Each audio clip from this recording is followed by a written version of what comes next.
ইরশাদ করেন, যে ব্যক্তি সকাল বেলা 3 বার তেলাওয়াত করবে আউযু বিল্লাহিস সামিউল আলিম মিনাশ শাইতানির রাজিম, এরপরে সূরা হাশরের শেষ 3টি আয়াত তেলাওয়াত করবে, রব্বুল আলামিন ওই ব্যক্তির জন্য 70,000 ফেরেশতা নিয়োগ দিবেন যারা সারা দিন ওই লোকের জন্য মাগফিরাতের দোয়া করবে। শুধু এখানেই শেষ নয়, বিশ্বনবী ফরমান ওয়া ইন মাতা ফি যালিকাল ইয়াউমি মাতা শাহীদান,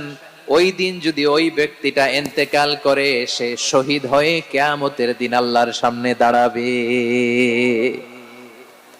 সকালবেলা যদি পড়েন 3 বার আউযু বিল্লাহিস সামিউল আলিম মিনাশ শাইতানির রাজিম 3 বার পড়ে সূরা হাশরের শেষ 3 আয়াত যদি তেলাওয়াত করেন, তাহলে আপনার জন্য আল্লাহ তাআলা 70,000 ফেরেশতা নিয়োগ করবে। সারা দিন তারা আপনার জন্য